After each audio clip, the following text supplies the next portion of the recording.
Hi ಎಲ್ರಿಗೂ ನಮಸ್ಕಾರ. Dwarka children's hospital ಬೀದರ್ಗೆ ಸ್ವಾಗತ. ಈ ಹಾಸ್ಪಿಟಲ್ ಅಲ್ಲಿ ಎಲ್ಲಾ ರೀತಿಯಾದ ಫೆಸಿಲಿಟೀಸ್ ನಿಮಗೆ ಸಿಗುತ್ತೆ.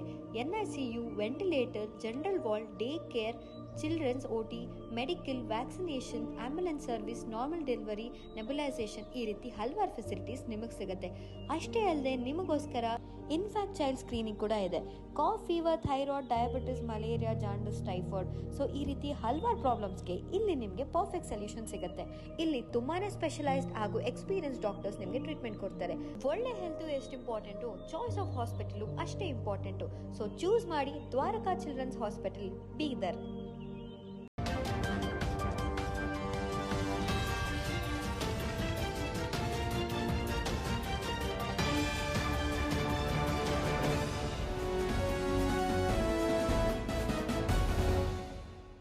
ನಮಸ್ಕಾರ, ನೀವು ನೋಡ್ತಾ ಇದ್ದೀರಾ ಸುದ್ದಿ ಸಮಯ ನ್ಯೂಸ್ ಚಾನಲ್. ಇದು ಲೋಕಲ್ ಎಕ್ಸ್ಪ್ರೆಸ್. ನಾನು ಮಹರ್ದೊಡ್ಡ ಕುಳಿಗೆ. ಮತ್ತೆ ಹೊಸ ಸುದ್ದಿಗಳನ್ನು ತೆಗೆದುಕೊಂಡು ನಾವು ನಿಮ್ಮ ಮುಂದೆ ಬರ್ತಾ ಇದ್ದೀವಿ. ಈ ದಿನದ ಪ್ರಮುಖ ಹೆಡ್ಲೈನ್ಸ್ಗಳನ್ನು ನೋಡ್ಕೊಂಡು ಬರೋಣ. ಬಸವಪರ ಸಂಘಟನೆಗಳಿಂದ ಬೀದರ್ನಲ್ಲಿ ಪ್ರತಿಭಟನೆ. ಬಸವನಗೌಡ ಪಾಟೀಲ್ ಯತ್ನಾಳ್ಗೆ ಲಿಂಗಾಯತ ಸಮಾಜದಿಂದ ಬಹಿಷ್ಕಾರ ಹಾಕಿ ಚನ್ನಬಸವಾನಂದ ಸ್ವಾಮೀಜಿ ಹೇಳಿಕೆ. ಲಿಂಗಾಯತ ಕೋಟಾದಡಿ ಮುಂದೆ ಟಿಕೆಟ್ ನೀಡಬಾರದು. ಪ್ರಭುದೇವ ಸ್ವಾಮೀಜಿ ಹೇಳಿಕೆ ನೀಡಿದ ದಿನದಂದೇ ಯತ್ನಾಳ್ ಲಿಂಗೈಕ್ಯರಾದರು. ಸತ್ಯದೇವಿ ಮಾತಾಜಿ ಆಕ್ರೋಶ. ಬ್ರಿಮ್ಸ್ ಆವರಣದಲ್ಲಿ ಜರುಗಿದ ನರ್ಸಿಂಗ್ ಬಾಲಕಿಯರ ವಸತಿ ಗೃಹ ನಿರ್ಮಾಣ, ಲ್ಯಾಬ್ ಹಾಗೂ 50 ಹಾಸಿಗೆಗಳ ತೀವ್ರ ನಿಗಾ ಘಟಕದ ಕಾಮಗಾರಿ ಅಡಿಗಲ್ಲು ಸಮಾರಂಭ. ಬ್ರಿಮ್ಸ್ ಆಸ್ಪತ್ರೆಯಲ್ಲಿ ಶೀಘ್ರದಲ್ಲೇ ಕ್ಯಾತ್ ಲ್ಯಾಬ್ ಆರಂಭ ಮಾಡಲಾಗುವುದು. ಈ ಕಾಮಗಾರಿಗಳನ್ನು 1 ವರ್ಷದೊಳಗಾಗಿ ಮುಗಿಸಲಾಗುವುದು. ಸಚಿವ ಈಶ್ವರ್ ಖಂಡ್ರೆ ಭರವಸೆ. ಇಂಡಿಯನ್ ಕಾಂಕ್ರೀಟ್ ಸಂಸ್ಥೆಯ 48ನೇ ಶಾಖೆ ಬೀದರ್ನಲ್ಲಿ ಆರಂಭ. ವಿವಿಧ ಅಭಿಯಂತರರಿಗೆ ಹಾಗೂ ಅಂಗಡಿ ಮಾಲೀಕರಿಗೆ ಸನ್ಮಾನ. ಮುಂದಿನ ಪೀಳಿಗೆಗೆ ಉತ್ತಮ ಜ್ಞಾನ ಒದಗಿಸಲು ಮತ್ತು ತಿಳಿದುಕೊಳ್ಳುವ ನಿಟ್ಟಿನಲ್ಲಿ ಈ ಸಂಸ್ಥೆ ಕೆಲಸ ಮಾಡಲಿದೆ. ಅಧ್ಯಕ್ಷ ಹೌಶೆಟ್ಟಿ ಪಾಟೀಲ್ ಅಭಿಮತ. ಇಂದಿನ ಒಂದಿಷ್ಟು ವಾರ್ತೆಗಳ ವಿವರಗಳನ್ನು ನೋಡ್ಕೊಂಡು ಬರೋಣ. ಕರ್ನಾಟಕ ಸಾಂಸ್ಕೃತಿಕ ನಾಯಕ ವಿಶ್ವಗುರು ಬಸವಣ್ಣನವರ ಬಗ್ಗೆ ಅವಹೇಳನಕಾರಿಯಾಗಿ ಮಾತನಾಡಿದ ವಿಜಯಪುರದ ಶಾಸಕ ಬಸವನಗೌಡ ಪಾಟೀಲ್ ಯತ್ನಾಳ್ ಅವರನ್ನು ಶಾಸಕ ಸ್ಥಾನದಿಂದ ಕೂಡಲೇ ವಜಾಗೊಳಿಸಿ ಅವರ ವಿರುದ್ಧ ಕಾನೂನಿನ ಶಿಸ್ತು ಕ್ರಮ ಜರುಗಿಸಬೇಕೆಂದು ಬೆಂಗಳೂರು ಬಸವ ಗಂಗೋತ್ರಿಯ ಚನ್ನಬಸವೇಶ್ವರ ಜ್ಞಾನಪೀಠದ ಪೀಠಾಧ್ಯಕ್ಷರಾಗಿರುವಂಥ ಪೂಜ್ಯ ಶ್ರೀ ಡಾಕ್ಟರ್ ಜಗದ್ಗುರು ಚನ್ನಬಸವಾನಂದ ಸ್ವಾಮೀಜಿ ಆಗ್ರಹಪಡಿಸಿದರು. ನಗರದಲ್ಲಿ ರಾಷ್ಟ್ರೀಯ ಬಸವದಳ, ಬಸವ ಕೇಂದ್ರ, ಬಸವ ಸೇವಾ ಪ್ರತಿಷ್ಠಾನ, ಲಿಂಗಾಯತ ಮಹಾಮಠ ಸೇರಿದಂತೆ ಇನ್ನಿತರ ಬಸವಪರ ಸಂಘಟನೆಗಳ ವತಿಯಿಂದ ವಿಜಯಪುರ ಶಾಸಕ ಬಸವನಗೌಡ ಪಾಟೀಲ್ ಯತ್ನಾಳ್ ಅವರ ಬಸವೇಶ್ವರ ಕುರಿತು ಅವಹೇಳನಕಾರಿ ಮಾತನಾಡಿರುವುದನ್ನು ಖಂಡಿಸಿ ಪ್ರತಿಭಟನೆಯನ್ನ ಮಾಡಿದರು. ಕರ್ನಾಟಕದ ಸಾಂಸ್ಕೃತಿಕ ನಾಯಕ ವಿಶ್ವಗುರು ಬಸವಣ್ಣನವರ ಲಿಂಗೈಕ್ಯದ ಬಗ್ಗೆ ಅವಹೇಳನಕಾರಿಯಾಗಿ ಭಾಷಣ ಮಾಡಿ ಬಸವಣ್ಣನವರಿಗೆ ಅವಮಾನ ಮಾಡಿದ್ದಾರೆ ಎನ್ನುವಂತಹ ಆರೋಪವನ್ನು ಬಸವಪರ ಸಂಘಟನೆಗಳ ಪ್ರಮುಖರು ಮಾಡಿದರು ಮತ್ತು ಪೂಜ್ಯರು ಸ್ವಾಮೀಜಿಯವರು ಸಂಘಟನೆಯ ಪ್ರಮುಖರು ಕೂಡ ತಮ್ಮ ಆಕ್ರೋಶವನ್ನು ಹೊರಹಾಕಿದರು.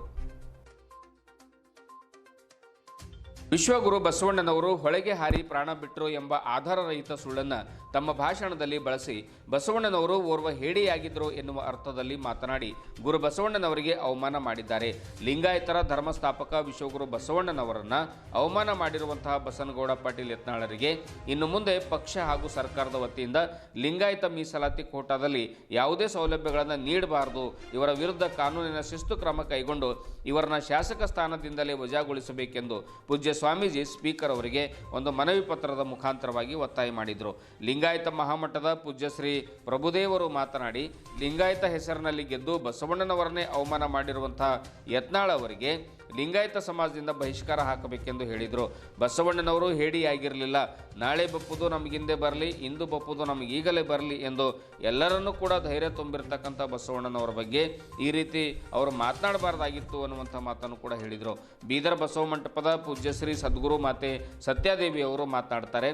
ಬಸವಣ್ಣನವರ ಬಗ್ಗೆ ಅವಹೇಳನಕಾರಿ ಮಾತನಾಡಿದ ದಿನವೇ ಬಸವನಗೌಡ ಪಾಟೀಲ್ ಯತ್ನಾಳ್ ಅವರು ಅಂದೇ ಸತ್ತು ಹೋದರು, ಲಿಂಗೈಕ್ಯರಾದರು. ಎಲ್ಲ ಲಿಂಗಾಯತರ ಹೃದಯದಿಂದ ಅವರು ಒಂದು ಬೇರ್ಪಟ್ಟರು ಅನ್ನುವಂಥ ಮಾತನ್ನು ಕೂಡ ಹೇಳಿದರು. ಇಂಥ ಮನುವಾದಿ ಯತ್ನಾಳ್ ಅವರಿಗೆ ಯಾವುದೇ ಪಕ್ಷಕ್ಕೆ ಮತ್ತು ಸಮಾಜಕ್ಕೆ ಒಂದು ಉಪಯೋಗವಿಲ್ಲ ಎಂದು ತಮ್ಮ ಆಕ್ರೋಶವನ್ನು ಹೊರಹಾಕಿದರು.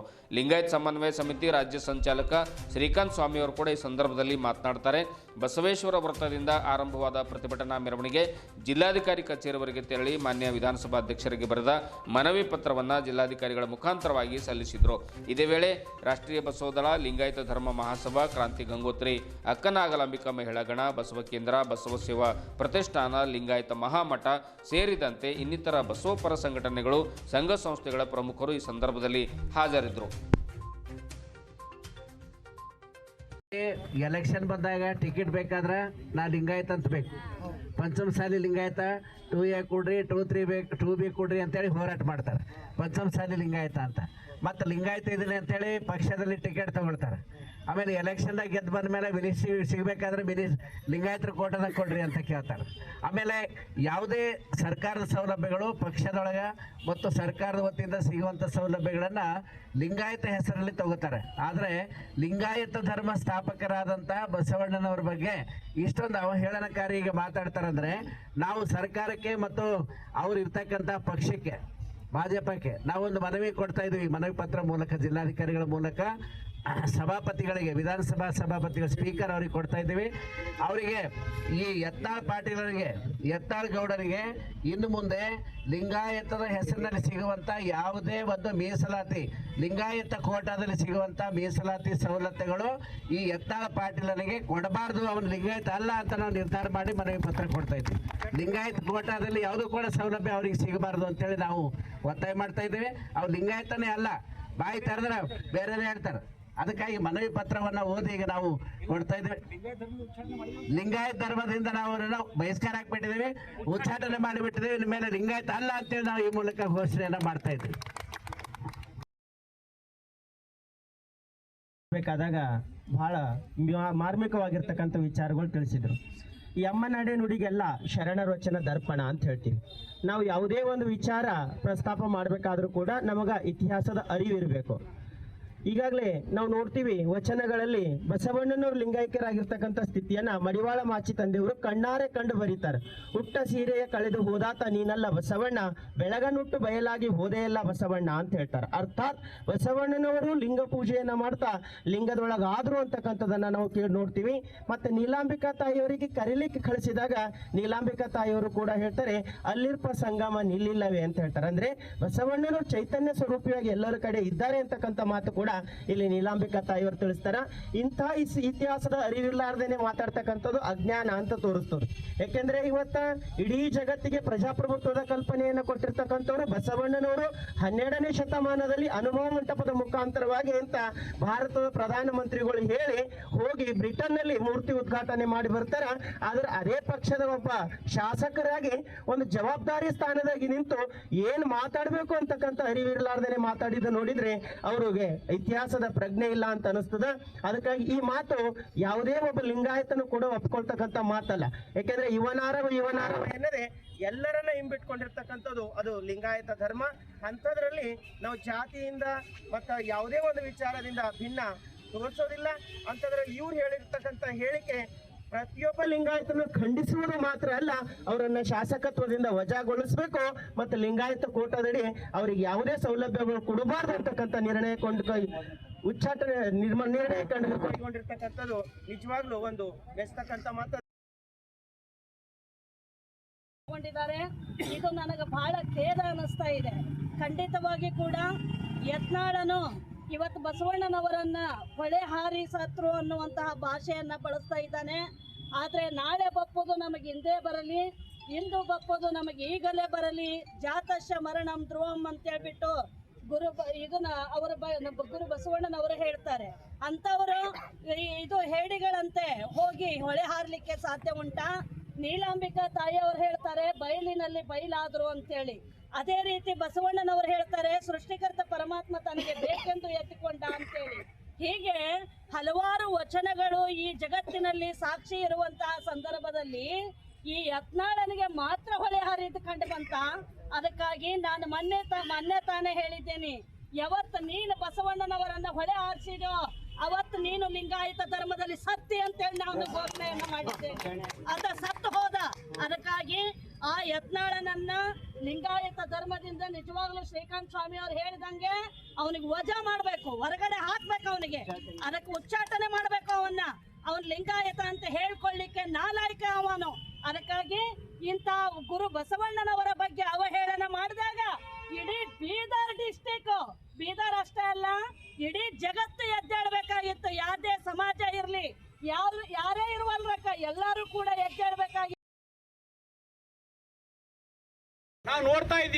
ಈ 4 ವ್ಯಕ್ತಿಗೆ ನಾನು ಅವತ್ತಿನ ದಿವಸ ಫೋನ್ ಮಾಡಿದ್ದೆ, ಯಾಕಂದ್ರೆ ನಾವು ಅವರು ಸ್ವಲ್ಪ ಒಂದೇ ಪಕ್ಷದಾಗ ಇದ್ದೇವೆ ಹಿಂದಕ್ಕೆ. ಅವಾಗ ಮಾತಾಡಿ ನಂಗೆ ಠಾಕೂರ್ ಫೋನ್ ಹಚ್ಕೊಟ್ರು, ಇಲ್ಲ ಶ್ರೀಕಾಂತ್ ನಂಗೆ ಬಾಯಿ ತಪ್ಪು ಬಂದದ ಅದು, ಮತ್ತೆ ನಾನು ನೋಡ್ಕೋತೀನಿ. ಆದ್ರೆ ಆ ಬಾಯಿ ತಪ್ಪು ಬಂದಿಲ್ಲ, ಬಾಯಿಲಿಂದೇ ಹೇಳೋಣ ಅಂತೇಳಿ ಮತ್ತೆ ಪ್ರೂವ್ ಆಯ್ತದ. ಇವತ್ತು ಬಸವಣ್ಣನವರು ಯಾವ ರೀತಿ ಅವ್ರು ಐಕ್ಯರಾಗಿದ್ರು ಅಂತ ಇಡೀ ವಿಶ್ವಕ್ಕೆ ಗೊತ್ತಿದೆ. ಭಾರತ ದೇಶದೇ ಅಲ್ಲ, ವಿಶ್ವದಲ್ಲಿ ಧರ್ಮಗುರುಗಳ ಸಾಹಿತ್ಯವನ್ನು ಬರೆದಂಥವ್ರು ಯಾರು ಇದ್ರೆ ಬಸವಣ್ಣನವರು ಮಾತ್ರ. ವಿಶ್ವದಲ್ಲಿ ಯಾವ ಧರ್ಮವು ಕೂಡ ತಮ್ಮ ಕೈಯಿಂದ ಸಾಹಿತ್ಯವನ್ನು ರಚನೆ ಮಾಡಿಲ್ಲ. ಆ ಸಾಹಿತ್ಯದಲ್ಲಿಯೇ ನೀಲಾಂಬಿಕೆಯವರು, ನಾಗಲಾಂಬಿಕೆಯವರು ಬರೆದಿದ್ದಾರೆ ಬಸವಣ್ಣನು ಐಕ್ಯ ಆಗಿದ್ದಾರೆ ಅಂತ ಹೇಳಿ. ಆದ್ರೆ ಈ 4 ಓದ್ಲಿಕ್ಕೆ ಬರಲ್ಲ. ಇಂಥ ವ್ಯಕ್ತಿಗಳನ್ನು ಅವ್ರು ನಾಯಕರಾಗಿ ಮೆರೆಸ್ತಾರ. ಅವ್ರ ಜಗಳ ಏನಾಕಿರಲ್ಲ ರಾಜಕೀಯ ಪಕ್ಷದಲ್ಲಿ, ನಮ್ಗೆ ಸಂಬಂಧ ಇಲ್ಲ. ಆದರೆ ನೀವು ನಮ್ಮ ಜೊತೆ ಬಂದ್ರೆ ಅಂದ್ರೆ ನೀವು ಸುಮ್ಮನೆ ಕೊಡಲ್ಲ. ಯಾಕಂದ್ರೆ ನಮ್ಮಲ್ಲಿ ಕೂಡ ಬಹಳ ಜನರು ಉಗ್ರ ಜನರು ಇದ್ದಾರೆ. ಆದರೆ ನಾವು ಬಸವತತ್ವ ಮೂಲಕ ಅವರಿಗೆ ನಾವು ತಣ್ಣಗೆ ಮಾಡೀವಿ. ಆ ಪ್ರಧಾನಮಂತ್ರಿ ಚಾಲುಕ್ಯನೇನ ಕೊಲೆ ಮಾಡಿದವರು ಇದೇ ಶರಣರು ಇದ್ರು. ಗೊತ್ತಾಗ್ಬೇಕು, ಪ್ರಧಾನಮಂತ್ರಿಗೆ ಬಿಟ್ಟಿಲ್ಲ ನಮ್ಮ ಶರಣರು. ನೀನಂತ ನಾಯಿಗೆ ಯಾರು ಬಿಡ್ತಾರ? ಆದ್ರೆ ನಾಯಿಗೆ ಹೊಡೆದು ಹಾಳಾಗಬಾರ್ದು ಅಂತ ನಾವು ಸುಮ್ಮನೆ ಕೊಡ್ತಾ ಇದೀವಿ ಅಷ್ಟೇ. ಯಾಕಂದ್ರೆ ಹುಚ್ಚ ನಾಯಿಗಳಿಗೆ ಹೊಡೆದು ಮತ್ತೆ ಎಲ್ಲಾರ ಒಂದು ತಮ್ಮ ಇದು ಹಾಕ್ಬೋದು ಒಂದೇ. ಹೆಂಡ್ಯದ ಕಲ್ಲು ಹಾಕಿ ನಂಗೆ ಇವ್ರು ಇದು ಹೆಂಡಿಯದ, ಇದು ಬೇರೆ ಮಾತಾಡ್ಬೋದು. ಆದ್ರೆ ನಾವು ಬಸವ ಭಕ್ತರಿದ್ದೀವಿ ಅಂತ ಮಾತುಗಳು ಆಡಬಾರ್ದು. ಇದು ಹೆಂಡಿದ ಕಲ್ಲು ಹಾಕಿ ಮ್ಯಾಲೆ ಸಿಡಿಸ್ಕೊಂಡಂಗಿದು. ಇಂಥ ಒಂದು ನೀಲಾಂಬಿಕೆಯವರಾಗ್ಲಿ, ಗಂಗಾಂಬಿಕೆಯವರಾಗ್ಲಿ, ಅಕ್ಕ ನಾಗಮ್ಮವರಾಗ್ಲಿ, ಹಡಪದ ಅಪ್ಪಣ್ಣವರಾಗ್ಲಿ ಬಸವಣ್ಣವ್ರು ಹೇಗೆ ಐಕ್ಯ ಆಗಿದ್ದಾರೆ ಅಂತ ತಮ್ಮ ವಚನಗಳ ಮುಖಾಂತರ ಹೇಳಿದ್ದಾರೆ. ಆದರೂ ಕೂಡ ಈ 4 ಗೊತ್ತಾಗಲ್ಲ. ಅವ ಹೇಳ್ತಾನೆ ನಾವು ಬಿಜಾಪುರದಾಗ ಹುಟ್ಟಿದವನು. ಯಾವರ ಹುಟ್ಟಿದ್ವಿ ಯಾರಿಗೂ ಅನ್ನೋದು ನಮಗೆ. ನೀ ಎಲ್ಲಿಂದ ಹುಳ ಇದ್ದೀವಿ ಗೊತ್ತಿಲ್ಲ ನಮಗೆ. ಯಾಕಂದ್ರೆ ನಮ್ಮ ಬಸವಣ್ಣ ಭಕ್ತಿ ಇದ್ರಿ, ನೀ ಲಿಂಗಾಯತ್ ಇದ್ದಿದ್ರೆ ಇಂಥ ಮಾತೇ ಆಡಲ್ಲ. ಆ ಕೀಟಕ್ಕಿಂತ ಆಕ್ರಿ ಇನ್ನ ಕೀಟಗಳು ಎಲ್ಲಾರ ಇರ್ತದ. ಈ ಕೀಟಕ್ಕಿಂತ ಆಕ್ರಿ ಇದು ಮಾತಿದು. ಆ ಮನುಷ್ಯ ಯಾವುದೇ ಮಾನಸಿಕ ಸಮತೋಲನ ಕಳ್ಕೊಂಡಿರೋಂಥ ಮನುಷ್ಯ. ಅವನು ನಾಲಿಗೆ ಮತ್ತು ಮಿದುಳಿಗೆ ಸಂಬಂಧ ಇಲ್ಲ, ಸಂಪರ್ಕ ಇಲ್ಲ. ಸಂಪರ್ಕ ಸಂಪೂರ್ಣ ಕಡಿತ ಆಗಿದೆ. ಮೊನ್ನೆ ಹೇಳ್ತಾರೆ ಮತ್ತ ಬಿಜಾಪುರದವ್ರಿಗೆ, ಬಾಗಲಕೋಟದವ್ರಿಗೆ ಪುನಃ ಬಸವಣ್ಣ ಹಂಗ್ಸಿತ್ತ ಅಂತ. ಆಗ ನೀನ್ ನೀರಾಗೆ ನೀಸಲಾಡತ್ತಿದಿ, ಏನ್ ಕಪ್ಪಿದ್ದಿ ಅಲ್ಲಿ? ಬಸವಣ್ಣ ನೀರ ಹೋಗಿನ, ನೀ ಏನಿದ್ಯಪ್ಪ ಅಲ್ಲಿ ನೋಡ್ಲಾಕ? ನೀ ಹೆಂಗ್ ಹುಟ್ಟಿದಿ ಅಂತೇಳಿ ನಿಮ್ಮ ಅವ್ವ ಹೇಳ್ಬೇಕಾಯ್ತದ. ನಿಮ್ ಪುನರಲ್ಲ, ನಿಮ್ಮ ಅಪ್ಪನ ಹೆಸರು ರಾಮನಗೌಡ ಅಂತ. ಆದ್ರೆ ನಿಮ್ಮ ಅಪ್ಪನ ಹೆಸರು ಯಾವ್ದು ಅಂತೇಳಿ ನಿಮ್ಮವ್ ಹೇಳ. ಆ ಬಸವಣ್ಣ ಸತ್ತಿ ನಿಂಗೆ ಹೆಂಗ್ ಗುಣಾಯ್ತು? ನಿಮ್ ಮುತ್ತನ ಹೆಸರು ಹೇಳಕ್ ಬರಲ್ಲ ನಿನಗೆ. ಬಸವಣ್ಣವ್ರು ಹೆಂಗ್ ತೀರ್ಕೊಂಡ್ರಂತ ಅವ್ರ ಪತ್ನಿ ಬರ್ದಾರ, ಅವ್ರ ಅಕ್ಕ ಬರ್ದಾರ, ಅವ್ರ ಸೆಕ್ರೆಟರಿ ಆಗಿದಂತ ಹಡಪದ ಅಪ್ಪನ ಬರ್ದಾರ. ಆದ್ದರಿಂದ ನಾವೆಲ್ಲರೂ ಧೈರ್ಯವಾಗಿ ಇಂಥವ್ರಿಗೆ ಎದುರಿಸಬೇಕಾಗ್ತದ. ಇಂಥ ನಾಲಾಯಕರು ಬಹಳ ಜನ ಹುಡ್ತಾ ಇದ್ದಾರೆ. ಇವತ್ತು ವಚನ ದರ್ಶನ ಎಂಬ ಪುಸ್ತಕ ಬರೆದು ನಮ್ಗೆ ಅವಹೇಳನ ಮಾಡೋ ಪ್ರಯತ್ನ ಮಾಡ್ಯಾರ. ಬಸವಣ್ಣನವ್ರ ಬಗ್ಗೆ ಅವಹೇಳನ ಮಾಡೋ ಪ್ರಯತ್ನ ಮಾಡ್ಯಾರ. ಇಡೀ ವಿಶ್ವಕ್ಕ ಸಮಾನತೆಯನ್ನು ಸಾರಿದಂತ ವ್ಯಕ್ತಿ ಬಸವಣ್ಣ. ಈ ಸಮಾನತೆ, ಸ್ತ್ರೀ ಸಮಾನತೆ, ಈ ಜಾತಿ ಸಮಾನತೆಯನ್ನು ಯಾರಿಗೂ ಪಸಂದ್ ಬರ್ತಾ ಇಲ್ಲ. ಭಾರತ ದೇಶದಲ್ಲಿ ಭಾರತ ಪರಂಪರೆ ಬರ್ಬೇಕಂತ. ಭಾರತದ ಪರಂಪರೆ ನಮ್ಗೆ ಬೇಡ, ಬಸವ ಪರಂಪರೆ ಬೇಕು ಭಾರತ ದೇಶದಲ್ಲಿ. ಭಾರತ ದೇಶದಲ್ಲಿ ಬೇಕಾಗಿದಂಥದ್ದು ಭಾರತೀಯ ಪರಂಪರೆ ಅಲ್ಲ, ಅದು ಬಸವ ಪರಂಪರೆ. ಬಸವ ಪರಂಪರೆನೇ ಇವತ್ತು ಕರ್ನಾಟಕ ಪರಂಪರೆ. ಸಿಎಂ ಸಿದ್ದರಾಮಯ್ಯ ನೇತೃತ್ವದಲ್ಲಿ ಬ್ರಿಮ್ಸ್ ಆಸ್ಪತ್ರೆ ಆರಂಭ ಮಾಡಿದ್ದರಿಂದಲೇ ಕೋವಿಡ್ ಸಂದರ್ಭದಲ್ಲಿ ನೂರಾರು ಜನರ ಪ್ರಾಣ ಉಳಿಸಲಿಕ್ಕೆ ಸಾಧ್ಯವಾಯಿತು ಎಂದು ಅರಣ್ಯ, ಜೀವಿಶಾಸ್ತ್ರ, ಪರಿಸರ ಹಾಗೂ ಬೀದರ್ ಜಿಲ್ಲಾ ಉಸ್ತುವಾರಿ ಸಚಿವ ಈಶ್ವರ್ ಖಂಡ್ರೆ ಹೇಳಿದರು. ಬ್ರಿಮ್ಸ್ ಆಸ್ಪತ್ರೆ ಆವರಣದಲ್ಲಿ ಬಿಎಸ್ಸಿ ನರ್ಸಿಂಗ್ ಬಾಲಕಿಯರ ವಸತಿ ಗೃಹ ನಿರ್ಮಾಣ ಕಾಮಗಾರಿ ಹಾಗೂ DIPHL ಲ್ಯಾಬ್ ನಿರ್ಮಾಣ ಕಾಮಗಾರಿಗೆ ಅಡಿಗಲ್ಲು ಸಮಾರಂಭ ನೆರವೇರಿಸಿ ಅವರು ಮಾತನಾಡುತ್ತಾರೆ. 4,50,00,000 ವೆಚ್ಚದಲ್ಲಿ ವಸತಿ ಗೃಹ ಹಾಗೂ 1,11,00,000 ವೆಚ್ಚದಲ್ಲಿ ಲ್ಯಾಬ್ ಸ್ಥಾಪನೆಗೆ ಅನುದಾನವನ್ನು ಮೀಸಲಿಡಲಾಗಿದೆ. 1 ವರ್ಷದೊಳಗಾಗಿ ಈ ಕಾಮಗಾರಿಯನ್ನು ಪೂರ್ಣಗೊಳಿಸಲಾಗುವುದು ಎಂದು ಭರವಸೆ ವ್ಯಕ್ತಪಡಿಸಿದರು. ಬ್ರಿಮ್ಸ್ ಆಸ್ಪತ್ರೆಯು ನೆರೆಯ ತೆಲಂಗಾಣ, ಮಹಾರಾಷ್ಟ್ರದ ಜನತೆಗೂ ಸಾಕಷ್ಟು ಸಹಕಾರಿಯಾಗಿದೆ. ಬಡವರಿಗೆ ಉಚಿತ ಸೌಲಭ್ಯ ಸಿಗಬೇಕು, ಎಲ್ಲ ರೋಗಿಗಳಿಗೂ ಚಿಕಿತ್ಸೆ ಸಿಗಬೇಕೆಂಬುದು ನಮ್ಮ ಸರ್ಕಾರದ ಮೂಲ ಆದ್ಯತೆಯಾಗಿದೆ, ಧ್ಯೇಯ ಆಗಿದೆ ಅನ್ನುವಂಥ ಮಾತನ್ನು ಕೂಡ ಸಚಿವ ಈಶ್ವರ್ ಖಂಡ್ರೆ ಅವರು ಹೇಳಿದರು. ಪ್ರಧಾನಮಂತ್ರಿ Ayushman Bharat health in infrastructure mission ಯೋಜನೆ ಕೇಂದ್ರ ಸರ್ಕಾರ ಮತ್ತು ಆರೋಗ್ಯ ಮತ್ತು ಕುಟುಂಬ ಕಲ್ಯಾಣ ಇಲಾಖೆ, ಕರ್ನಾಟಕ ಸರ್ಕಾರ, ವೈದ್ಯಕೀಯ ಶಿಕ್ಷಣ ಇಲಾಖೆ, ಕರ್ನಾಟಕ ಸರ್ಕಾರದ ಸಹಭಾಗಿತ್ವದಲ್ಲಿ ಪ್ರಧಾನಮಂತ್ರಿ Ayushman Bharat health in infrastructure mission ಯೋಜನೆ ಅಡಿಯಲ್ಲಿ 22 ಕೋಟಿ ವೆಚ್ಚದ 50 ಹಾಸಿಗೆಗಳ ತೀವ್ರ ನಿಗಾ ಘಟಕ ಸೇರಿದಂತೆ ಒಟ್ಟು 26 ಕೋಟಿ ವೆಚ್ಚದ ಕಾಮಗಾರಿ ಬ್ರಿಮ್ಸ್ ಆವರಣದಲ್ಲಿ ನಡೀತಾ ಇದೆ. ಕಾಮಗಾರಿ ಕೂಡ ಶೀಘ್ರದಲ್ಲಿ ಮುಗಿಸಲಾಗುವುದು ಅನ್ನುವಂಥ ಭರವಸೆಯನ್ನು ಸಚಿವ ಈಶ್ವರ್ ಖಂಡ್ರೆ ಅವರು ಹೇಳಿದರು. ಪೌರಾಡಳಿತ ಮತ್ತು ಮತ್ತು ಹಜ್ ಸಚಿವ ರಹೀಂ ಖಾನ್ ಅವರು ಕೂಡ ಈ ಸಂದರ್ಭದಲ್ಲಿ ಮಾತನಾಡ್ತಾರೆ. ವೇದಿಕೆ ಮೇಲೆ ನಗರಸಭೆ ಅಧ್ಯಕ್ಷ ಮೊಹಮ್ಮದ್ ಗೌಸೋದ್ದೀನ್, ಬೀದರ್ ವೈದ್ಯಕೀಯ ವಿಜ್ಞಾನಗಳ ಸಂಸ್ಥೆ ಬೀದರ್ನ ನಿರ್ದೇಶಕ ಡಾಕ್ಟರ್ ಶಿವಕುಮಾರ್ ಶೆಟ್ಕಾರ್, ಬ್ರಿಮ್ಸ್ ಪ್ರಾಂಶುಪಾಲರಾದ ಡಾಕ್ಟರ್ ರಾಜೇಶ್ ಪಾರ, ಬ್ರಿಮ್ಸ್ ಬೋಧಕ ಆಸ್ಪತ್ರೆಯ ವೈದ್ಯಕೀಯ ಅಧೀಕ್ಷಕ ಡಾಕ್ಟರ್ ಶಿವಯೋಗಿ ಬಾಳಿ, ಜಿಲ್ಲಾ ಶಸ್ತ್ರಚಿಕಿತ್ಸಕ doctor Mohammed Ahmaduddin, DHO doctor Jnaneshwar Nirgude, ಹಿರಿಯ ವೈದ್ಯ ಮಕ್ಸೂದ್ ಚಂದ, ಬ್ರಿಮ್ಸ್ ಕನ್ನಡ ಸಂಘದ ಸಂಯೋಜಕ doctor Rajkumar Hebbale, BRIMS nursing ಕಾಲೇಜಿನ ಪ್ರಭಾರಿ ಪ್ರಾಚಾರ್ಯರಾಗಿರುವಂತಹ ರಾಜ್ಕುಮಾರ್ ಮಾಳಿಗೆ ಸೇರಿದಂತೆ ಬ್ರಿಮ್ಸ್ ವೈದ್ಯಾಧಿಕಾರಿಗಳು, ಎಲ್ಲ ವಿಭಾಗದ ಮುಖ್ಯಸ್ಥರು ಹಾಗೂ ಬೋಧಕೇತರ ಸಿಬ್ಬಂದಿ ವರ್ಗದವರು ಉಪಸ್ಥಿತರಿದ್ದರು. ಆಗಬೇಕು. ಈಗಾಗಲೇ ಸುಮಾರು ಜನ ಜೈರಾಬಾದ್ನಿಂದ, ಒಂದು ಮಹಾರಾಷ್ಟ್ರದಿಂದ, ಬೇರೆ ಬೇರೆ ಕಡೆಯಿಂದ ಸಹಿತ ರೋಗಿಗಳು ಬೀದರ್ ಜಿಲ್ಲೆಗೆ ಬಂದು ಚಿಕಿತ್ಸೆ ಪಡಿತಾ ಇದ್ದಾರೆ. ನಮ್ಮಲ್ಲಿ ಸರ್ಕಾರಿ ಆಸ್ಪತ್ರೆಯಲ್ಲೂ ಉನ್ನತೀಕರಣ ಆಗ್ತಾ ಇದೆ, ಖಾಸಗಿ ಆಸ್ಪತ್ರೆಗಳು ಬರ್ತಾ ಇದೆ. ಇನ್ನೂ ಒಳ್ಳೆಯ ರೀತಿಯಿಂದ ಸೇವೆ ಕೊಡ್ತಾ ಇದೆ. ಆರೋಗ್ಯ ಭಾಗ್ಯ ಅನ್ನುವಂಥ ರೀತಿಯಲ್ಲಿ ಸಾಮಾನ್ಯ ಜನರಿಗೆ, ಬಡ ಕುಟುಂಬದವರಿಗೆ ಇವತ್ತು ಸಮಾನವಾಗಿ ಆರೋಗ್ಯ ಕೊಡಬೇಕು ಅನ್ನುವಂಥದ್ದು ಏನೊಂದು ಅವಶ್ಯಕತೆ ಇದೆ. ಇದು ಬೇಡಿಕೆ ಅಲ್ಲ. ನಾಗರಿಕ ಸಮಾಜದಲ್ಲಿ ಪ್ರತಿಯೊಬ್ಬರಿಗೆ ಆರೋಗ್ಯ ಕೊಡುವಂಥದ್ದು ಇವತ್ತು ಒಂದು ಆಡಳಿತ ಮಾಡ್ತಕ್ಕಂಥ ಸರ್ಕಾರದ ಜವಾಬ್ದಾರಿ ಇದೆ. ಆ ಜವಾಬ್ದಾರಿ ಈಗಾಗಲೇ ನಾವು ನಿಭಾಯಿಸ್ತಾ ಇದ್ದೇವೆ. ಹೀಗಾಗಿ ನಾನು ವಿಶೇಷವಾಗಿ ಹಿಂದೆನೂ ಹೇಳಿದ್ದೆ, ನಾನು ಮಂತ್ರಿ ಇದ್ದಾಗಲೇ ಇಲ್ಲಿ ಒಂದು ಕ್ಯಾಥ್ಲ್ಯಾಬ್ ಪ್ರಾರಂಭ ಮಾಡಬೇಕು ಅಂತ ಹಣ ಬಿಡುಗಡೆ ಮಾಡಿಸಿದ್ದೆ. 5 ವರ್ಷ ಏನೂ ಆಗಲಿಲ್ಲ. ಮತ್ತೀಗ ನಾನು ಮತ್ತೆ ಮಂತ್ರಿ ಆದಮೇಲೆ ನಾನು ರಹೀಂ ಖಾನ್ ಕೂಡಿ ಹೆಚ್ಚುವರಿ ಹಣ ಮಂಜೂರಾತಿ ಮಾಡಿ ಆ ಒಂದು ಕ್ಯಾಥ್ಲ್ಯಾಬ್ ನಿರ್ಮಾಣ ಮಾಡ್ತಾ ಇದ್ದೀವಿ. 1 ತಿಂಗಳು 2 ತಿಂಗಳ ಒಳಗಾಗಿ ಆ ಕ್ಯಾಥ್ಲ್ಯಾಬ್ಗೆ ನಾವು ಇವತ್ತೇನು ಬೇಕಾಗಿದೆ ಆ ಕಟ್ಟಡ ನಿರ್ಮಾಣ ಆಗ್ತಾ ಇದೆ. ಅದಕ್ಕೆ ಕಾರ್ಡಿಯಾಲಜಿಸ್ಟ್ಗೆ ನೇಮಕಾತಿ ಮಾಡ್ತಾ ಇದ್ದೇವೆ. ಅಲ್ಲಿ ಬೇಕಾದಂಥ ಟೆಕ್ನಿಷಿಯನ್ಸ್ಗೂ ನೇಮಕಾತಿ ಮಾಡ್ತೇವೆ. ಮಾಡಿ ಅದರ ಉದ್ಘಾಟನೆ ಮಾಡಿ ಬೀದರ್ ಜಿಲ್ಲೆಯ ಬಡವರಿಗೆ, ಶೋಷಿತರಿಗೆ, ಯಾರು ಅತ್ಯಂತ ಹಿಂದುಳಿದ ಜನ ಇದ್ದಾರೆ, ಆರ್ಥಿಕ ಶಕ್ತಿನೇ ಇಲ್ಲ ಅಂಥವರೆಲ್ಲರೂ ಇವತ್ತು ಸೋಲಾಪುರ ಬೇರೆ ಬೇರೆ ಕಡೆ ಹೋಗೋದ ರೀತಿಯಲ್ಲಿ ಇಲ್ಲಿ ಅವರಿಗೆ ಉಚಿತವಾಗಿ ಚಿಕಿತ್ಸೆ ಸಿಗುವಂಥ ರೀತಿಯಲ್ಲಿ ನೋಡ್ಕೊಳ್ತೇವೆ ಅನ್ನುವಂಥ ಮಾತನ್ನು ಹೇಳಲಿಕ್ಕೆ ಬಯಸ್ತಾರೆ. ಅದೇ ರೀತಿ ಇನ್ನೂ ಹೆಚ್ಚಿನ ಒಂದು ಸೂಪರ್ ಸ್ಪೆಷಲೈಸೇಷನ್ ವಾರ್ಡ್ಸ್ಗಳು, ಕ್ರಿಟಿಕಲ್ ಕೇರ್ ಯೂನಿಟ್ಸ್ಗಳು ಮಾಡುವಂಥದ್ದಕ್ಕೆ ನಾವು ಕ್ರಮ ಜರುಗಿಸಬೇಕಾಗಿದೆ. ಅದೇ ನಿಟ್ಟಿನಲ್ಲಿ ಇವತ್ತು ಏನು 50 ಹಾಸಿಗೆಗಳ ತೀವ್ರ ನಿಗಾ ಘಟಕ ಪ್ರಾರಂಭ ಮಾಡ್ತಾ ಇದ್ದಾರೆ. ಇದರ ಎಲ್ಲ ರೀತಿಯ ಸುಸಜ್ಜಿತವಾದಂಥ ಎಲ್ಲ ಸೌಲಭ್ಯಗಳು ಇದರಲ್ಲಿ ಒದಗಿಸಿಕೊಡ್ತವೆ. ಇದು ಸುಮಾರು 20-22 ಕೋಟಿ ರೂಪಾಯಿ ವೆಚ್ಚದಲ್ಲಿ ಈ ಒಂದು ಕಟ್ಟಡ ಕಾಮಗಾರಿ ಆಗ್ತಾ ಇದೆ. ಈ ಕಟ್ಟಡದ ಜೊತೆಯಲ್ಲಿ ನಮ್ಮ ಈ ನರ್ಸಿಂಗ್ ಸ್ಟಾಫ್ ಇದ್ದೀರಿ, ನರ್ಸಿಂಗ್ ವಿದ್ಯಾರ್ಥಿಗಳಿದ್ದೀರಿ, ನಿಮಗೆ ನಿಮ್ಮ ವಿದ್ಯಾಭ್ಯಾಸ ಮಾಡಲಿಕ್ಕೆ ಇಲ್ಲೇ ಒಂದು ವಸತಿನೆಲ್ಲ ಮಾಡಬೇಕು ಅನ್ನೋಂಥ ಬೇಡಿಕೆ ಇತ್ತು. ಆ ಬೇಡಿಕೆಗೆ ನಾವು ಸ್ಪಂದನೆ ಮಾಡಿ 405 ಕೋಟಿ 4.5 ಕೋಟಿ ರೂಪಾಯಿ ಮಂಜೂರಾತಿ ಮಾಡ್ತಿದ್ದೇವೆ. ನಿಮಗೆ ವಿಶೇಷವಾಗಿ ಆಧುನಿಕ ಪದ್ಧತಿಯಲ್ಲಿ ಈ ಒಂದು ವಸತಿನೆಲ್ಲ ನಿರ್ಮಾಣ 1 ವರ್ಷಗಳ ಒಳಗಾಗಿ ಮಾಡಿ ನಿಮಗೆ ಲೋಕಾರ್ಪಣೆ ಮಾಡ್ತೀವಿ ಅನ್ನುವಂಥ ಭರವಸೆಯನ್ನು ಕೊಡ್ತಾ ಇದ್ದೇವೆ.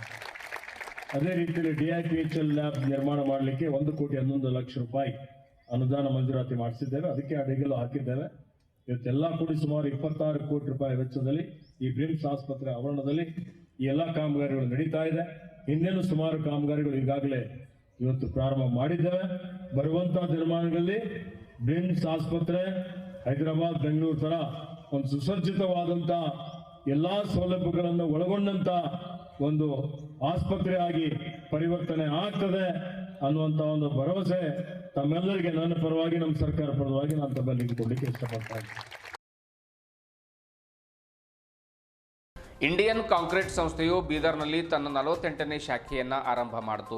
ನಗರದ ಲಾವಣ್ಯ ಫಂಕ್ಷನ್ ಹಾಲ್ನಲ್ಲಿ ಜರುಗಿದ ಲೋಕಾರ್ಪಣೆ ಸಮಾರಂಭದಲ್ಲಿ ಸಂಸ್ಥೆಯ ಬೀದರ್ ಶಾಖೆಯ ನೂತನ ಅಧ್ಯಕ್ಷರನ್ನಾಗಿ ಇಂಜಿನಿಯರ್ ಹೌಶೆಟ್ಟಿ ಪಾಟೀಲ್ ಅವರಿಗೆ ಮಾಡಲಾಯಿತು. ಈ ಕುರಿತು ಮಾತನಾಡಿದ ನೂತನ ಅಧ್ಯಕ್ಷ ಹೌಶೆಟ್ಟಿ ಪಾಟೀಲ್ ಅವರು, ಇಂಡಿಯನ್ ಕಾಂಕ್ರೀಟ್ ಸಂಸ್ಥೆಯು ದೇಶದಾದ್ಯಂತ ಸುಮಾರು 47 ಶಾಖೆಗಳನ್ನು ಹೊಂದಿದೆ. ಇದೀಗ ಬೀದರ್ನಲ್ಲಿ 48ನೇ ಶಾಖೆಯನ್ನು ಲೋಕಾರ್ಪಣೆಗೊಂಡಿದೆ. ಮೊದಲು ಕಲ್ಯಾಣ ಕರ್ನಾಟಕಕ್ಕೆ ಒಂದೇ ಶಾಖೆ ಇತ್ತು. ಇದೀಗ ಬೀದರ್ನಲ್ಲಿ ಆರಂಭವಾಗಿರುವುದು ಮುಂದಿನ ಪೀಳಿಗೆಗೆ ಕಟ್ಟಡ ನಿರ್ಮಾಣ ಹಾಗೂ ಇನ್ನಿತರ ಜ್ಞಾನವನ್ನು ಒದಗಿಸಲಿಕ್ಕೆ ಇದು ಅತ್ಯಂತ ಸಹಕಾರಿಯಾಗಿದೆ ಎಂದು ತಿಳಿಸಿದರು. ನನಗೆ ಜವಾಬ್ದಾರಿ ಸಂಸ್ಥೆ ನೀಡಿದೆ, ಅದನ್ನು ಸಮರ್ಥವಾಗಿ ನಿಭಾಯಿಸಿಕೊಂಡು ಹೋಗಲಾಗುವುದು ಎನ್ನುವಂಥ ಭರವಸೆಯನ್ನು ಕೂಡ ವ್ಯಕ್ತಪಡಿಸಿದರು. ಅಲ್ಲದೆ ಈ ಸಂಸ್ಥೆಯು ಉತ್ತಮವಾಗಿ ದೇಶದಾದ್ಯಂತ ತನ್ನದೇ ಆಗಿರತಕ್ಕಂಥ ಉತ್ತಮ ಸೇವೆಯನ್ನು ಸಲ್ಲಿಸ್ತಾ ಇದೆ. ಅತ್ಯುತ್ತಮವಾಗಿರ್ತಕ್ಕಂಥ ಕಟ್ಟಡಗಳನ್ನು ಕೂಡ ಈ ಒಂದು ಜಗತ್ತಿಗೆ ಅದು ಲೋಕಾರ್ಪಣೆ ಮಾಡಿದೆ. ಹಾಗಾಗಿ ಮುಂದಿನ ದಿನಗಳಲ್ಲಿ ಈ ಒಂದು ಸಂಸ್ಥೆಯನ್ನು ಸಮರ್ಥವಾಗಿ ನಿಭಾಯಿಸಿಕೊಂಡು ಹೋಗ್ತಾ ಮುಂದಿನ ಒಂದು ಯುವ ಪೀಳಿಗೆಗೆ ಮಾದರಿಯಾಗುವ ನಿಟ್ಟಿನಲ್ಲಿ ಕೆಲಸ ಮಾಡಲಾಗುವುದು ಮತ್ತು ಆ ಒಂದು ಯುವ ಪೀಳಿಗೆಗೂ ಕೂಡ ಈ ಒಂದು ಸಂಸ್ಥೆಯ ಕುರಿತು ಮತ್ತು ಇನ್ನಿತರ ಕಟ್ಟಡ ನಿರ್ಮಾಣಗಳ ಕುರಿತು ಉತ್ತಮವಾಗಿ ಒಂದು ಜ್ಞಾನವನ್ನು ಒದಗಿಸಲಿಕ್ಕೆ ಇದೊಂದು ಉತ್ತಮವಾಗಿರ್ತಕ್ಕಂಥ ಪ್ಲ್ಯಾಟ್ಫಾರ್ಮ್ ಇದೆ. ಹಾಗಾಗಿ ಒಂದು ದೂರದ ರಾಯಚೂರು, ಬೆಂಗಳೂರು, ಬೆಳಗಾವಿ ಕಡೆಗೆ ಆ ಒಂದು ಶಾಖೆಗೆ ನಾವು ಹೋಗಿ ಬರೋದರಿಂದ ತುಂಬ ಅದು ಲೇಟ್ ಆಗ್ತಾ ಇತ್ತು ಮತ್ತು ಸಮಯದ ಒಂದು ಸಮಯ ಸಾಕಷ್ಟು ಆಗ್ತಾ ಇತ್ತು. ಹಾಗಾಗಿ ಈಗ ಸಮಯದ ಒಂದು ಕೊರತೆ ಇರೋದರಿಂದ ಸಮಯ ಉಳಿಸಿದಂತಾಗಿದೆ. ಈಗ ಶಾಖೆ ಬೀದರ್ನಲ್ಲಿ ಆರಂಭ ಮಾಡಲಾಗಿದೆ. ಹಾಗಾಗಿ ಮುಂದಿನ ದಿನಗಳಲ್ಲಿ ಎಲ್ಲ ಒಂದು ಮುಂದಿನ ಒಂದು ಸಿವಿಲ್ ಅಂದರೆ ಕಟ್ಟಡ ನಿರ್ಮಾಣದ ಒಂದು ಅಭಿಯಂತರರಿಗೆ, ಸಿವಿಲ್ ನಾಗರಿಕ ಒಂದು ಸಿವಿಲ್ ಅಭಿಯಂತರರಿಗೂ ಕೂಡ ಒಂದು ಸದುಪಯೋಗ ಆಗುವ ನಿಟ್ಟಿನಲ್ಲಿ ಈ ಸಂಸ್ಥೆಯನ್ನು ಇಲ್ಲಿ ಲೋಕಾರ್ಪಣೆ ಮಾಡಿದ್ದೀವಿ. ಎಲ್ಲ ಯುವಕರು ಕೂಡ ಈ ಒಂದು ಪ್ಲ್ಯಾಟ್ಫಾರ್ಮ್ ಮೇಲೆ ಎಲ್ಲರೂ ಕೂಡ ಸದುಪಯೋಗ ಮಾಡಿಕೊಂಡು ಉತ್ತಮವಾಗಿರ್ತಕ್ಕಂಥ ಕಟ್ಟಡಗಳ ನಿರ್ಮಾಣಕ್ಕೆ ಸಹಕಾರಿಯಾಗಬೇಕು ಅನ್ನುವಂಥ ಮಾತನ್ನು ಕೂಡ ಹಾವುಶೆಟ್ಟಿ ಪಾಟೀಲ್ ಅವರು ಹೇಳಿದರು. ಇದೇ ವೇಳೆ ಐಸಿಐ ಅಧ್ಯಕ್ಷರಾದ ಡಾಕ್ಟರ್ ವಿ ರಾಮಚಂದ್ರ, ಪ್ರಧಾನ ಕಾರ್ಯದರ್ಶಿ ಆರ್ ರಾಧಾಕೃಷ್ಣನ್, ಉಪಾಧ್ಯಕ್ಷ ಡಾಕ್ಟರ್ ಆರ್ ನಾಗೇಂದ್ರ, ಪ್ರಮುಖರಾದ ಎಂ ರವಿಶಂಕರ್, ಶ್ರೀವಾತ್ಸವ್ ಸುಬ್ರಹ್ಮಣಿ, ಸೂರ್ಯಕಾಂತ್ ಅಲ್ಮಾಜೆ, ಅನಿಲ್ ಕುಮಾರ್ ಖೇಣಿ, ಶ್ರೀನಿವಾಸ್ ಸಾಳೆ ಸೇರಿದಂತೆ ಇನ್ನಿತರರು ಉಪಸ್ಥಿತರಿದ್ದರು. ಕಾರ್ಯಕ್ರಮದಲ್ಲಿ ವಿವಿಧ ಕಡೆಗಳಿಂದ ಆಗಮಿಸಿದ ಖ್ಯಾತ ಸಿವಿಲ್ ಅಭಿಯಂತರರು, ಪ್ರಥಮ ದರ್ಜೆ ಗುತ್ತಿಗೆದಾರರು, ಟ್ರೇಡರ್ಸ್ ಮಾಲೀಕರು ಹಾಗೂ ಸಿಬ್ಬಂದಿಗಳು ಕಾರ್ಯಕ್ರಮದಲ್ಲಿ ಪಾಲ್ಗೊಂಡಿದ್ದರು. ಅಭಿಯಂತರರಿಗೆ, ಗುತ್ತಿಗೆದಾರರಿಗೆ ಹಾಗೂ ವಿವಿಧ ಅಂಗಡಿಗಳ ಮಾಲೀಕರಿಗೆ ಇದೇ ವೇಳೆ ಸನ್ಮಾನಿಸಿ ಗೌರವಿಸಲಾಯಿತು. ಇಂದು ಬೀದರ್ನಲ್ಲಿ ವಿಶೇಷವಾಗಿ ಇಂಡಿಯನ್ ಕಾಂಕ್ರೀಟ್ ಇನ್ಸ್ಟಿಟ್ಯೂಟ್ನ 45ನೇ ಶಾಖೆಯನ್ನು ಉದ್ಘಾಟನೆ ಮಾಡಲಾಯಿತು. ಆ ಉದ್ಘಾಟನೆಗಾಗಿ ನಮ್ಮ ಈ ಒಂದು ICI ರಾಷ್ಟ್ರೀಯ ಅಧ್ಯಕ್ಷರು, ಉಪಾಧ್ಯಕ್ಷರು, ಜನರಲ್ ಸೆಕ್ರೆಟರಿ ಹಾಗೂ ಆರ್ಗನೈಸರ್ಸ್ ಎಲ್ಲರೂ ಬಂದಿದ್ದರು. ಅವರ ಒಂದು ನೇತೃತ್ವದಲ್ಲಿ ಇವತ್ತಿನ ಈ ಒಂದು ಶಾಖೆ ಉದ್ಘಾಟನೆ ಮಾಡಲಾಯಿತು. ಆ ಶಾಖೆಗೆ ನನ್ನನ್ನು ಚೇರ್ಮನ್ ಅಂತಾಗಿ ನಿಯುಕ್ತಿಗೊಳಿಸಿದ್ದಾರೆ. ನಮ್ಮ ಶ್ರೀನಿವಾಸ ಸಾಳೆ ಅವರನ್ನು ಟ್ರೆಜರರ್ ಆಗಿ ಹಾಗೂ ಅನಿಲ್ ಖೇಣಿ ಅವರನ್ನು ಕಾರ್ಯದರ್ಶಿಯಾಗಿ ನೇಮಕ ಮಾಡಲಾಗಿದೆ. ಹಾಗೂ ಇನ್ನುಳಿದ ಆಡಳಿತ ಮಂಡಳಿಯ ಸದಸ್ಯರು ಕೂಡ ಇದ್ದಾರೆ, ಒಂದು 6 ಜನ. ಈ ಚಾಪ್ಟರ್ ಇದು 48ನೇ ಇದು ಒಂದು ಚಾಪ್ಟರ್ ಅಂತ ಹೇಳಿದ್ರೆ ಓಪನಿಂಗ್ ಆಗಿದೆ. ಕರ್ನಾಟಕದಲ್ಲಿ ಇದು 5ನೇ ಚಾಪ್ಟರ್. ಇದು ಈ ಚಾಪ್ಟರ್ 48ನೇ ಶಾಖೆ ಇದು ಬೀದರ್, ಗುಲ್ಬರ್ಗ, ರಾಯಚೂರು, ಆಮೇಲೆ ಯಾದಗಿರಿ, ಹಿಂದಿನ ದಿನಗಳಲ್ಲಿ ಇದರಲ್ಲಿ ಬಳ್ಳಾರಿ ಮತ್ತು ಕೊಪ್ಪಳ ಕೂಡ ಇದರಲ್ಲಿ ಸೇರ್ಪಡೆ ಆಗ್ತವೆ. ಈ ಒಂದು ನಿಟ್ಟಿನಲ್ಲಿ ಇದನ್ನು ಈ ICI ಉದ್ದೇಶ ಏನಂದರೆ ಜನರಿಗೆ ಒಂದು ಒಳ್ಳೆಯ ಒಂದು ತಂತ್ರಜ್ಞಾನ ಬಗ್ಗೆ, ಕಾಂಕ್ರೀಟ್ ಸ್ಟ್ರಕ್ಚರ್ ಬಗ್ಗೆ, ಹೈರೈಸ್ ಬಿಲ್ಡಿಂಗ್ ಬಗ್ಗೆ ಜನರಿಗೆ ಒಂದು ಒಳ್ಳೆಯ ಅರಿವು ಮೂಡಿಸ್ಕೊಡೋದು. ಹಾಗೂ ಅದ್ರ ಜೊತೆಗೆ ಎಲ್ಲ ಒಂದು ಸಂಬಂಧ ನಮ್ಮ ಕಾರ್ಮಿಕರದು ಆಮೇಲೆ ಒಳ್ಳೆಯ ಒಂದು ಕೊಡುಗೆ ಜನರಿಗೆ ಕೊಡೋ ಸಲುವಾಗಿ ಮುಂದಿನ ಬರುವಂಥ ದಿನಗಳಲ್ಲಿ ಒಳ್ಳೆಯ ಉತ್ತಮವಾದ ಬಿಲ್ಡಿಂಗ್, ಉತ್ತಮವಾದ ಕಟ್ಟಡಗಳನ್ನು ಹೇಗೆ ನಿರ್ಮಾಣ ಮಾಡಬೇಕು, ಅದಕ್ಕೆ ಏನೇನು ಬೇಕು ಅದನ್ನೆಲ್ಲ ಈ ವಿಷಯದ ಬಗ್ಗೆ ಎಲ್ಲ ನಾವೆಲ್ಲ ನಮ್ಮ ಉದ್ದೇಶ ICI ಅಂದರೆ ಎಲ್ಲ ಇದರ ಈ ಬಗ್ಗೆ ಅರಿವು ಮೂಡುವಂಥ ಕಾರ್ಯಕ್ರಮವನ್ನು ಇಂಜಿನಿಯರಿಂಗ್ ಕಾಲೇಜುಗಳಲ್ಲಿ, ಸರ್ಕಾರಿ ಇಂಜಿನಿಯರ್ಗಳು, ಗೌರ್ಮೆಂಟ್ ಇಂಜಿನಿಯರ್ಸು ಅವರ ಆಫೀಸಲ್ಲಿ PWD ಜಿಲ್ಲಾ ಪಂಚಾಯತು ಹಾಗೂ ಇನ್ನಿತರ ಜೊತೆ ಕೂಡಿ ಅದಕ್ಕಾಗಿ ಯಾಕಂದರೆ ಬರೀ ನಾವು ಒಬ್ಬರೇ ಮಾಡೋಕ್ಕಾಗಲ್ಲ. ಇದು ಸರ್ಕಾರದವರು ಮುಂದೆ ಬರುವಂಥ ಮಕ್ಕಳು ಏನು ಭವಿಷ್ಯದ ಇಂಜಿನಿಯರ್ ಇರ್ತಾರಲ್ಲ ಕಾಲೇಜನ್ನು ಅವ್ರ ಜೊತೆಗೆ ಹಾಗೂ ನಾವೆಲ್ಲ ನಮ್ಮಂಥ ಪ್ರಾಕ್ಟೀಸ್ ಇಂಜಿನಿಯರ್ಸು ಮತ್ತು ಎಲ್ಲ ಈ ಒಂದು ಕಟ್ಟಡ ಕಾರ್ಮಿಕರುಗಳು ತೊಗೊಂಡು ಒಂದು ಕೆಲಸ ಮಾಡ್ತಿದ್ದರಿಂದ ಒಳ್ಳೆಯ ಒಂದು ಸದೃಢವಾದ ಸಮಾಜವನ್ನು ನಾವೊಂದು ಒಳ್ಳೆಯ ದೇಶವನ್ನು ಕಟ್ಟಲಿಕ್ಕೆ ಸಹಾಯ ಆಗ್ತದೆ ಅಂತೇಳಿ ಆ ನಿಟ್ಟಿನಲ್ಲಿ ಇವತ್ತು ನಾವು ಈ ಒಂದು ICI ಸೆಂಟರಲ್ಲಿ ಇಲ್ಲಿ ಬೀದರ್ನಲ್ಲಿ ಉದ್ಘಾಟನೆ ಮಾಡಿದ್ದೀವಿ. ಧನ್ಯವಾದ. ಇದು ಟೋಟಲ್ ಎಲ್ಲೆಲ್ಲಿ ಯಾವ್ಯಾವ ಜಿಲ್ಲೆಗಳಲ್ಲಿ? ಈಗ ಕರ್ನಾಟಕದಲ್ಲಿ ಇದು 5ನೇ ಶಾಖೆ. ಒಂದು ಬೆಂಗಳೂರಲ್ಲಿದೆ, 2ನೇದು ಮಂಗಳೂರಲ್ಲಿದೆ, ಒಂದು ದಾವಣಗೆರೆ ಹೋದ ವರ್ಷ ಆಗಿದೆ, ಹುಬ್ಬಳ್ಳಿ ಧಾರವಾಡ ಇದೆ, ಈಗ ಬೀದರ್ ಇದೆ. ನಾವು ಮೊದಲು ಬೀದರ್ ಹುಬ್ಬಳ್ಳಿ ಧಾರವಾಡ ಅಟ್ಯಾಚ್ ಇತ್ತು, ಭಾಳ ದೂರ ಸಂಪರ್ಕ ಇದ್ದ ಸಲುವಾಗಿ ನಾವು ಅದನ್ನು ಈ ಕಡೆ ಒಂದು ಯಾವುದೋ ಒಂದು ಎಲ್ಲ ಅವರ ಒಂದು ಅನುಕೂಲ ಆಗುತ್ತೆ ಕಡಿಮೆ ಮಾಡ್ಕೊಂಡಿದ್ವಿ. ಅದಕ್ಕೆಲ್ಲ ನಮಗೆ ಸಹಕಾರ ಕೊಟ್ಟಿದ್ದಾರೆ. ಬೇರೆ ಯಾವ ರಾಜ್ಯದೊಳಗೆ ಸ್ಥಾಪನೆ ಮಾಡಿ? ಎಲ್ಲ ಇಡೀ ಭಾರತ ಎಲ್ಲ ಜಮ್ಮು ಕಾಶ್ಮೀರಲ್ಲಿದೆ, ಹಿಮಾಚಲ ಪ್ರದೇಶದಲ್ಲಿದೆ, ಉತ್ತರ ಪ್ರದೇಶದಲ್ಲಿದೆ, ಎಲ್ಲ ದೊಡ್ಡ ರಾಜ್ಯದಲ್ಲಿ ಎಲ್ಲ ಇದೆ ಆ ಶಾಖೆಗಳು. ವಿಶೇಷವಾಗಿ ದಕ್ಷಿಣ ಭಾರತ ಸ್ವಲ್ಪ ಜಾಸ್ತಿ ಇದೆ ಕನ್ಸ್ಟ್ರಕ್ಷನ್ ಬಗ್ಗೆ ಒಳ್ಳೆಯ ಒಂದು ಅವೇರ್ನೆಸ್. ನಮ್ಮ ತಮಿಳುನಾಡು ಇದೆ, ಕೇರಳ ಇದೆ, ಕರ್ನಾಟಕ ಇದೆ, ಆಂಧ್ರ ಇದೆ, ಈ ಎಲ್ಲ ರಾಜ್ಯಗಳು ಸ್ವಲ್ಪ ಜಾಸ್ತಿ ಸಂಖ್ಯೆಯಲ್ಲಿ ಶಾಖೆಗಳಿದೆ. ಮುಂದಿನ ದಿನಗಳಲ್ಲಿ ಹೆಚ್ಚು ಶಾಖೆಗಳು ಆಗ್ತವೆ. ಧನ್ಯವಾದ. ಇದುವರೆಗೂ ಸುದ್ದಿ ಕೊಟ್ಟಿರುವ ನಾನು ಮಹರ್ದ ರಾಕುಳಿಗೆ ಮತ್ತೆ ಮುಂದಿನ ವಾರ್ತೆಗಳೊಂದಿಗೆ ಭೇಟಿಯಾಗೋಣ. ವಂದನೆಗಳು.